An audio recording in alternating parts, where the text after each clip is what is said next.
My wife was sleeping with her best friend forever husband, so I quietly laid a trap to dismantle their affair and exposed a chain of events no one expected. So, me, a 35-year-old male, and my wife, a 33-year-old female named Sarif, were married for 6 years. We met in college, dated for a couple of years, then got hitched in a small ceremony. No kids. We were focused on careers.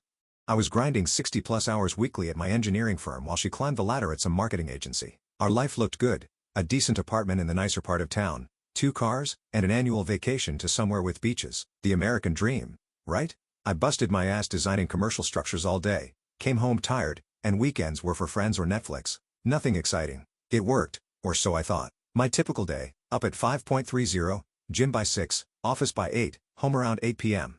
If I was lucky, rinse and repeat. I was putting in the work now so we could enjoy life later, building that foundation. Sarif seemed on the same page at first: ambitious, focused, supportive. She'd meal prep on Sundays, leave cute notes in my lunch, all that couple stuff you see on Instagram. Then, about a year ago, things shifted. Subtle at first, the meal prep stopped because she was too busy. The cute notes disappeared. She started having more client dinners and team happy hours. Whatever, I thought.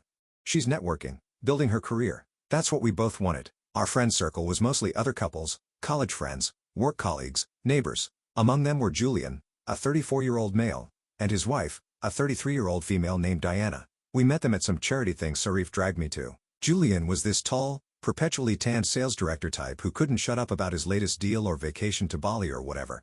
One of those guys who wears loafers without socks and has 2 white teeth. Diana was his wife and supposedly Sarif's best friend since high school. Quiet, smart, always watching, pretty in that understated way. Dinner at our place twice a month became tradition. Julian always brought some overpriced wine he wouldn't stop talking about. It's a little Bordeaux I discovered through a client. You probably haven't heard of the vineyard. Yeah.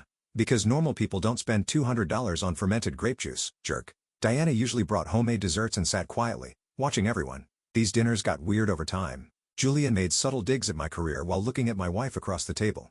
Still at the same company, huh? He'd say, where he'd go on about his promotions and bonuses. After these dinners, Sarif would gush about how driven and successful Julian was. He just gets how the game is played, she'd say. I'd remind her that my steady job was paying our mortgage, while Julian's sales job probably had him one bad quarter away from getting axed. She didn't like that much. Sarif kept pushing for more hangouts with just the 4 of us, turning down other invites.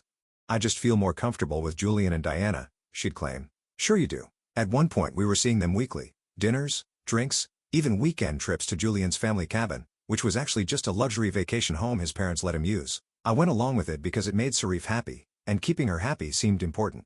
The changes in Sarif piled up: a new wardrobe. Suddenly her perfectly good clothes weren't on brand enough for her career. A new haircut from long to this short professional style that all the senior women at the agency had. A new gym membership at some fancy place. Then the late nights started. Not just occasionally but 3 or 4 times a week. Big client pitch tomorrow or team needs to finalize the campaign tonight. Always some excuse.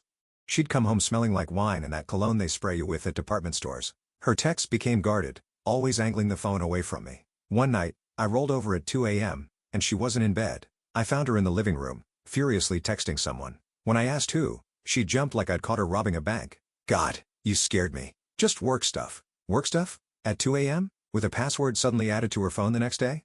I was too busy building our future to really investigate and maybe too trusting to notice. Our conversations became surface level. How was your day?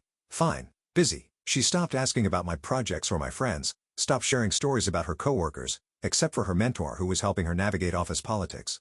3 guesses who that mentor was. Those twice-monthly dinners with Julian and Diana evolved too. Julian started showing up in designer clothes. Diana got quieter, if that was even possible, watching Julian and Sarif with this unreadable expression. I caught them a few times, the lingering touches, inside jokes, but I brushed it off.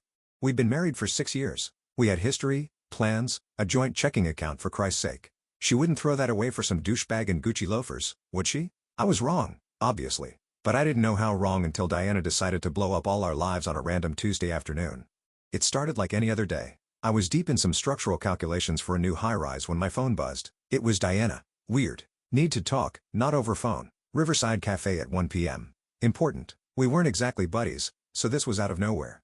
Diana and I barely talked one-on-one, always with Sarif and Julian around, but something about the text seemed urgent. I stared at my screen for a minute, then replied with a simple, okay. I told my boss I had a personal emergency and headed out. Dave's cool like that, doesn't ask questions when you put in enough 12-hour days to earn some leeway. I headed to the cafe, found Diana hidden in the back corner, giant sunglasses covering half her face, looking like she hadn't slept in days. She didn't even look up when I sat down.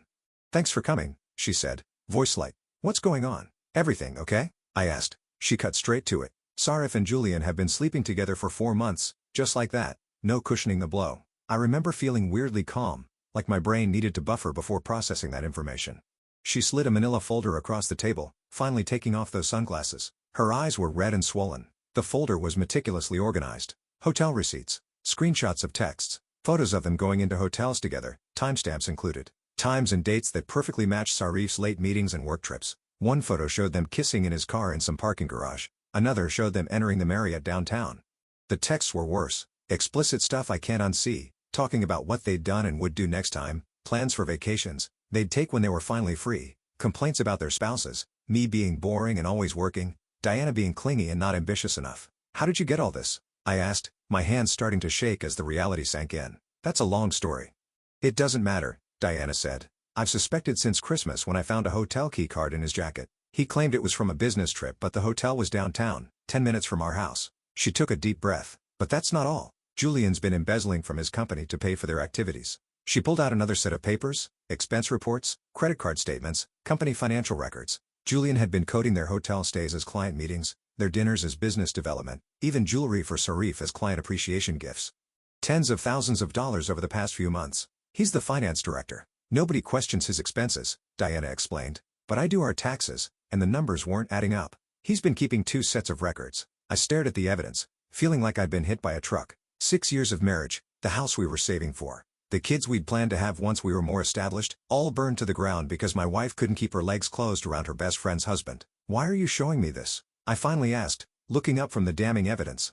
Diana's expression hardened. "Because you deserve to know, and because I'm done being made a fool of. They've been laughing at us, Gavin, having their fun while we worked and supported them." I remembered all those nights, the inside jokes, the lingering glances, how Julian would offer to help Sarif with dishes while I was stuck talking to Diana. They weren't even subtle, just counting on us being too trusting or too stupid to notice. "There's more," Diana continued, lowering her voice. "They've been planning to leave us. Julian's been moving money around, setting up accounts I can't access. They were going to blindside us both, probably after the company's fiscal year ends when Julian gets his bonus." The anger finally hit me, a wave of rage that made my vision blur. "That's why Sarif had been pushing me to put more into our joint account. She'd been setting me up."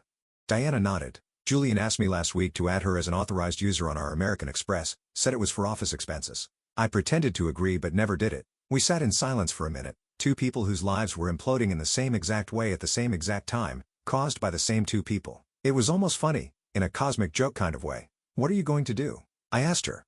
"I've already called a lawyer, filing for divorce tomorrow and anonymously sending evidence of the embezzlement to his company's board," she said, her voice steady now, determined. "He thinks I'm just the trophy wife who doesn't understand finances. He's about to learn how wrong he is." I nodded, a plan already forming in my mind. "I appreciate you doing this."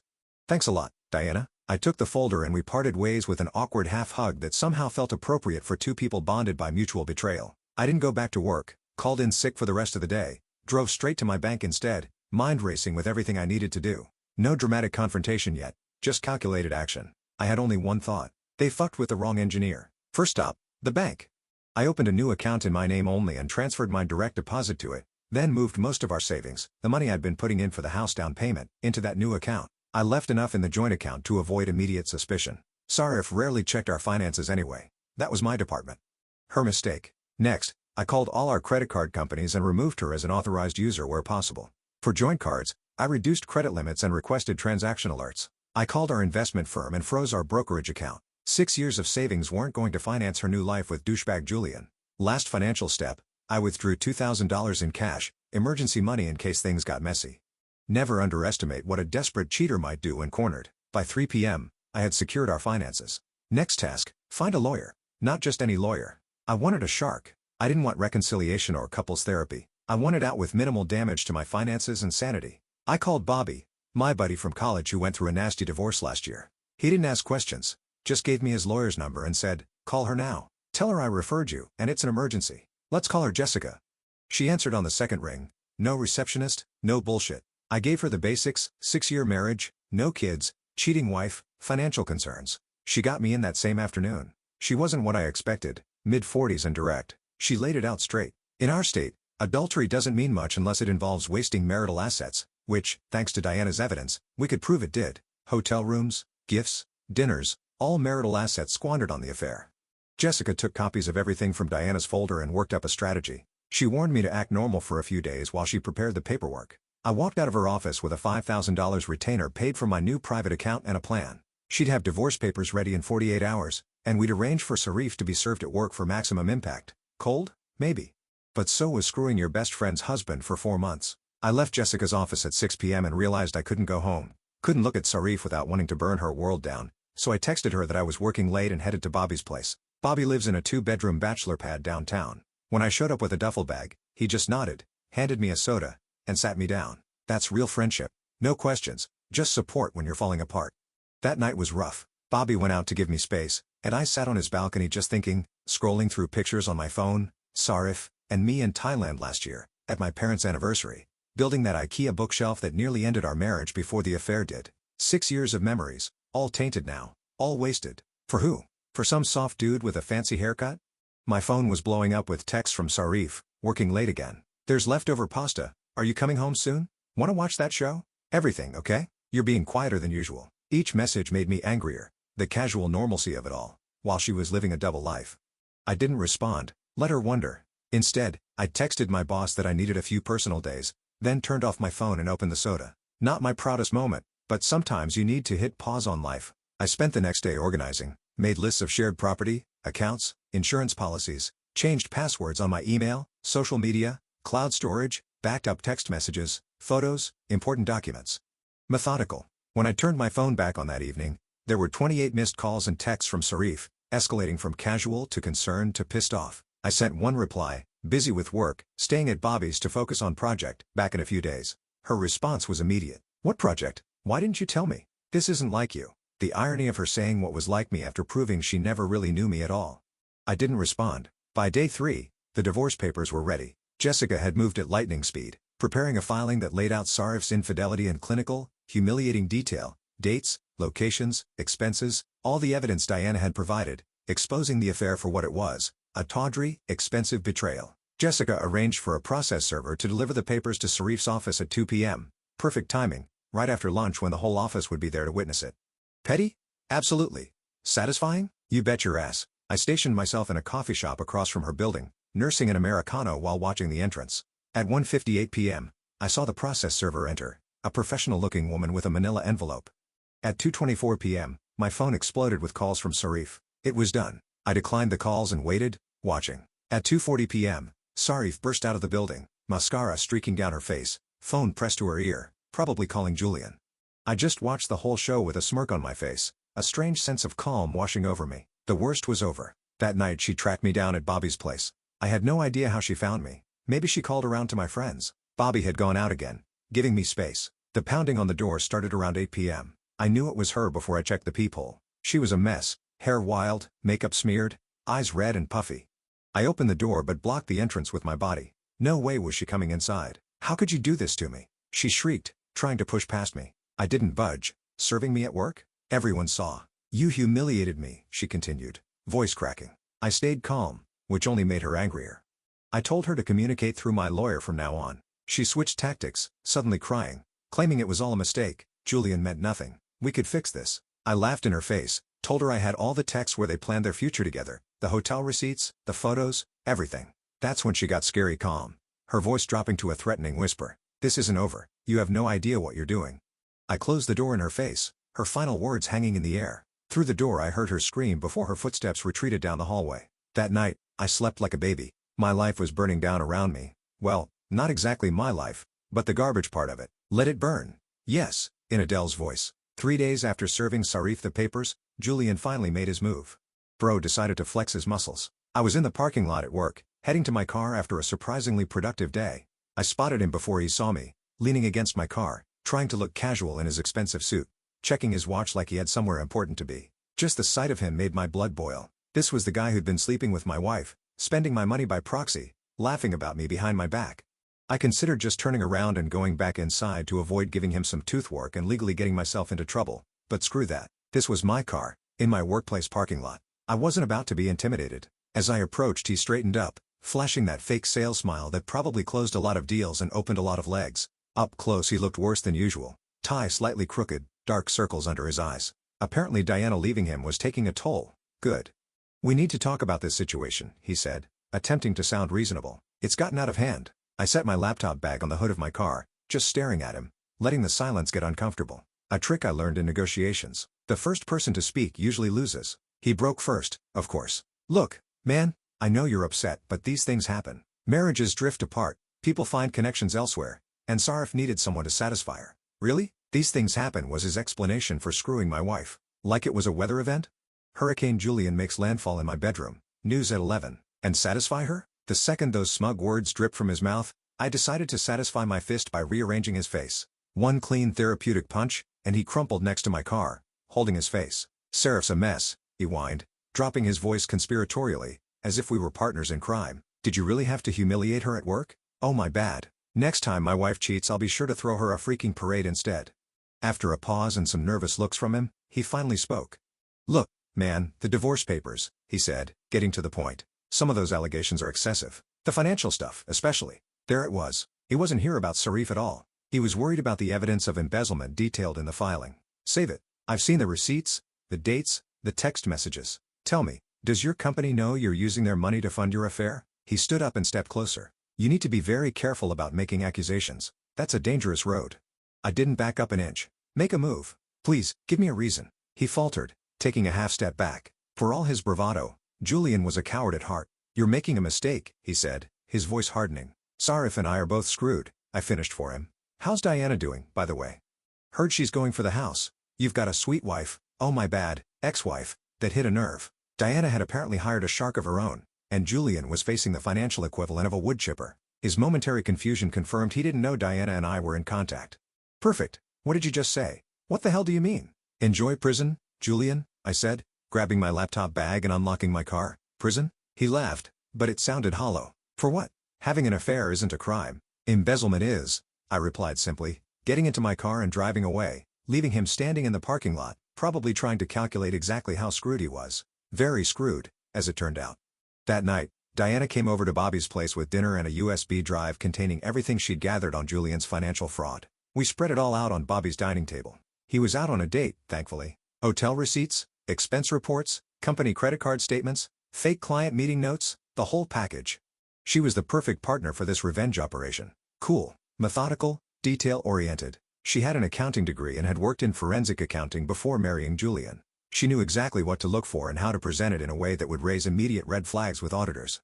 "He's been doing this for years," she explained, pointing to patterns in the statements. "Not just with Sarif. There were others before her. But he got sloppy this time, spending more, taking bigger risks. The affair had made him careless, booking five-star hotels instead of his usual mid-range business accommodations, expensive dinners with multiple bottles of wine. Even jewelry for Sarif listed as client gifts, nearly $200,000 of company money over the past few years, with about $50,000 just in the months with Sarif. "Why didn't you report him sooner?" I asked, scrolling through a particularly damning spreadsheet she'd created. Diana gave me a tight smile. "I only put it all together recently, and honestly, I wanted out first, needed to protect myself before blowing the whistle." Smart woman. She'd already moved her personal assets, documented everything for her divorce, and set herself up to be insulated from the fallout. Now she was ready to burn it all down. We spent hours organizing the evidence, creating a report that even an intern in accounting could understand, phone records showing calls to Sarif during supposed client meetings, GPS data from his company car showing trips to hotels, not client offices, bank statements showing cash withdrawals that aligned with gifts Sarif had received. "He always treated me like arm candy," Diana said as we packaged everything up. "The pretty trophy wife who handled the social calendar and looked good at company parties. Never realized I understood financial fraud better than he did." By midnight we had compiled everything into a single encrypted file. Diana had created an anonymous email account using a VPN. The plan was simple. Send the evidence to Julian's company board, finance department, external auditors, and the SEC. Then wait. "Are you sure about this?" I asked her as my finger hovered over the send button. "Once it's done, there's no going back." Diana's face hardened. "He stole from his company. That's not revenge, it's justice." She was right. This wasn't just about getting back at them for the affair anymore. Julian had committed actual crimes. We sent the email, then cracked open some drinks and waited. The response was faster than we expected. The next morning, Diana got a call from a friend who worked in Julian's building. The company's security team and two executives had shown up at Julian's office unannounced. His computer was confiscated, his access badges deactivated. He was escorted from the building, carrying a sad cardboard box of desk plants and family photos. By afternoon, there were rumors circulating about financial irregularities and an internal investigation. By evening, Julian was calling Diana nonstop, leaving increasingly panicked voicemails about misunderstandings and how they needed to talk. She played one for me, his voice high and tight with stress. "Diana, please, it's not what it looks like. I can explain everything. Call me back." First blood drawn. But we were just getting started. It's amazing how fast a life can unravel when the right threads are pulled. Julian certainly did. Within 48 hours of our anonymous tip, his company had launched a full internal investigation. By the end of the week, they'd brought in forensic accountants and outside counsel. Serious shit.